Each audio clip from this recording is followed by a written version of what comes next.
Assalamualaikum warahmatullahi wabarakatuh. Perkenalkan, nama saya Novita Freska Uktosea. Saya Kepala SD Alam Akilah Belitung. Kecakapan hidup atau life skill menjadi salah satu hal yang sangat penting untuk kita ajarkan ke anak-anak kita. Sebagai orang tua, seringkali kita memberikan kemudahan dan kenyamanan kepada anak-anak kita dengan dalih sayang anak. Tanpa kita sadari bahwa kemudahan-kemudahan yang kita berikan ini justru akan memberikan kesulitan di masa depan anak-anak kita saat mereka sudah beranjak besar ataupun dewasa. Karena sejatinya tugas kita sebagai orang tua adalah mempersiapkan anak-anak kita untuk berpisah dari kita. Dan saat itu terjadi, apakah bekal yang kita berikan kepada mereka sudah cukup? Lebih dari 100 tahun yang lalu, Ki Hajar Dewantoro sudah mengatakan bahwa ilmu tak melulu soal angka, tapi juga bekal dalam hidup. Dalam Al-Quran Surat An-Nisa ayat 9 juga mengandung makna bahwa kita tidak boleh meninggalkan keturunan yang lemah. Kemudian saya mencoba untuk melakukan analisis kebutuhan melalui kuesioner terhadap orang tua murid. Dari kuesioner tersebut didapatkan hasil bahwa seluruh responden menyatakan butuh kerjasama dari sekolah dalam penerapan pendidikan kecakapan hidup terhadap anak mereka. Kemudian saya melakukan observasi kembali yang dilakukan pada 16 sekolah dasar di Kabupaten Belitung. Dari observasi tersebut diperoleh data sebagai berikut. Untuk pertanyaan apakah pendidikan kecakapan hidup penting untuk diberikan pada peserta didik, 87,5% menjawab sangat penting. Untuk pertanyaan apakah sekolah tempat responden mengajar sudah melaksanakan pendidikan kecakapan hidup, 56,3% responden menjawab sudah, dan sisanya 43,8% menjawab kadang-kadang. Nah, berangkat dari sinilah saya mulai berpikir bahwa kecakapan hidup atau life skill perlu kita ajarkan dan terapkan kepada anak-anak kita secara serius. Kemudian, saya bersama tim guru mulai menyusun. Kami membuat mata pelajaran khusus life skill dan kami alokasikan waktu 2 jam per pekan untuk mengajarkan keterampilan-keterampilan domestik kepada anak-anak, seperti mencuci piring, mencuci baju, melipat baju, berbicara depan umum, dan lain-lain. Di awal-awal penerapan kurikulum kecakapan hidup ini, kami menemui beberapa tantangan, seperti yang pertama, anggapan bahwa kecakapan hidup adalah suatu hal kecil dan remeh.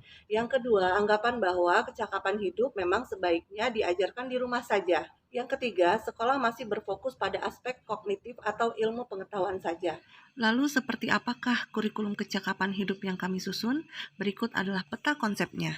Tujuan utamanya adalah membentuk profil pelajar Pancasila dan juga mengasah keterampilan abad 21. Targetnya, anak memiliki setidaknya 12 kecakapan hidup dasar saat mereka lulus SD sebagai bekal mereka. Strategi yang digunakan adalah pembelajaran berbasis pengalaman, pembelajaran berbasis proyek, dan pembelajaran berbasis perjalanan atau travel-based learning. Dan di setiap prosesnya tidak lupa melakukan evaluasi. Kurikulum kecakapan hidup terdiri dari 1 buku panduan untuk kepala sekolah, buku panduan untuk guru, dan e-book interaktif untuk murid.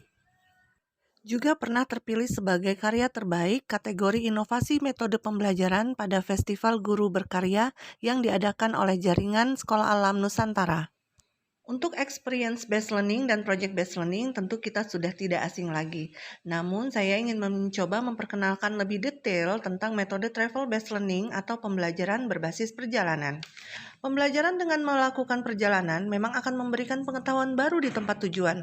Namun, pembelajaran yang sesungguhnya justru akan didapat dalam perjalanan itu sendiri. Perjalanan bagi orang dewasa tentu suatu hal yang mudah, namun bagi anak-anak tidak mudah. Mereka harus memulai dengan menyiapkan barang bawaan yang dibutuhkan selama perjalanan. Dalam perjalanan mereka akan menemui banyak hal yang tidak ideal. Lelah, lapar, haus, kesal dengan teman, berat membawa ransel, dan masih banyak hal tidak nyaman lain yang akan mereka temui. Dari situlah mereka akan belajar bagaimana mengatasinya tanpa bantuan orang tua. Perjalanan juga akan memberikan pengalaman pada para peserta didik. Makan tidak senyaman dengan piring dan sendok seperti di rumah, wudhu dengan air yang sangat sedikit, sholat di permukaan yang tidak rata, tidur dengan posisi duduk di dalam bis, mabuk perjalanan, dan lain sebagainya. Namun, tentu saja perjalanan yang dilakukan harus bertahap, mulai dari jarak dekat di sekitar sekolah yang masih bisa ditempuh dengan berjalan kaki, dilanjutkan dengan jarak mulai jauh yang harus menggunakan motor atau mobil bak, semakin jauh dengan menggunakan bis, bis, kemudian lebih jauh lagi harus menyeberang dengan kapal, dan seterusnya. Sehingga peserta didik akan mendapatkan pembelajaran dan pengalaman luar biasa dari sebuah perjalanan. Travel based learning sudah kami rasakan bisa mengasah kecakapan hidup anak secara signifikan. Masyarakat terlibat langsung dalam proses pendidikan. Dengan mengunjungi banyak tempat, murid bisa belajar banyak hal dari para maestro di bidangnya masing-masing. Nelayan, petani, pengrajin, seniman, UMKM, polisi, dan lain-lain bisa memberikan pengalaman nyata kepada anak-anak. Sehingga pengalaman demi pengalaman yang mereka kumpulkan akan membentuk bangunan kepribadian yang kokoh dalam diri mereka. Dengan melakukan perjalanan juga, anak-anak akan terbuka wawasannya bahwa ruang belajar kita tidak sebatas kelas saja, tetapi seluas bumi Allah. Masak pisang goreng, nanggarai, buat teh, buat susu, masak nasi goreng, praktek melipat baju dan praktek masak, praktek menyiram tanaman, lalu camping di gunung, ke kandang ayam. Saya pernah ke Pulau Saliu, ke gunung, ke kebun sayur, nyabut kacang, ke sawah. Saya jadi bisa memasak, mencuci baju sendiri. Saya bisa cuci baju sendiri, wawancara, nyiapkan makanan sendiri. Dan saya jadi bisa memasak, menjahit, mencuci baju, menyiapkan makan sendiri. Alhamdulillah, kami menemukan pendidikan life skill di Sekolah Alam Akilah. Contoh pendidikan life skill yang sudah mereka lakukan itu salah satu contohnya, mereka sering melakukan perjalanan tanpa ditemani orang tua. Dari yang awalnya mereka tidak bisa mempersiapkan barang-barang sendiri, yang awalnya dibantu oleh orang tua, dan sekarang mereka sudah mulai terbiasa untuk menyiapkan barang-barangnya sendiri atau packing barang-barang yang akan dibawa itu sendiri. Dampak pendidikan life skill ini tidak hanya mandiri saja, tetapi anak saya juga cepat sekali beradaptasi dengan orang asing yang baru mereka kenal atau mereka lihat, dan cepat sekali beradaptasi dengan lingkungan sekitar.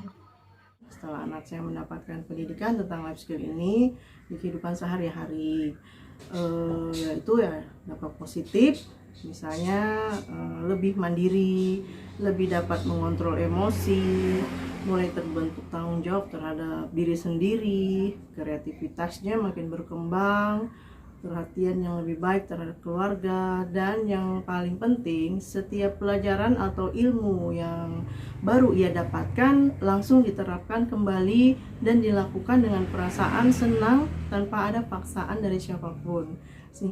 Dan hal ini benar-benar sangat berarti bagi saya selaku orang tua.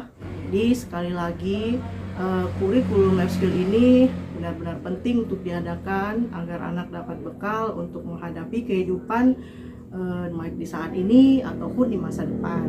Penerapan kurikulum life skill atau kecakapan hidup sangat diperlukan untuk diterapkan di sekolah-sekolah dan untuk lebih bisa menghadapi hidup mereka ke depannya.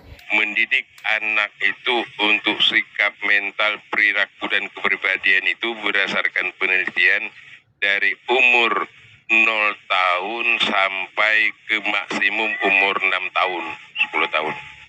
Tak guna ilmu itu tinggi, tapi perilakunya tadi tak memiliki rasa kebersamaan, kegotong royongan, toleransi, dan berwawasan kebangsaan. Ini yang harus, oleh sebab itulah saya melihat ini tadi dengarin, ini suatu menurut saya ini mungkin jadikan suatu pilot project sekolah ini kelak untuk hal ini, Bu. Terang. Lihat generasi ini beda nanti, Bu, dengan generasi-generasi yang lain. Pastilah ini, ya. Demikianlah pemaparan tentang kurikulum kecakapan hidup untuk pelajar Pancasila yang kami susun dan kami terapkan di SD Alam Akilah Belitung. Namun perlu diingat bahwa hasilnya tidak bisa kita lihat secara instan atau secara seketika. Namun kami sangat yakin bahwa penempaan yang kami berikan kepada anak-anak dalam hal kecakapan hidup akan menjadi bekal bagi mereka untuk menjadi pemimpin yang tangguh.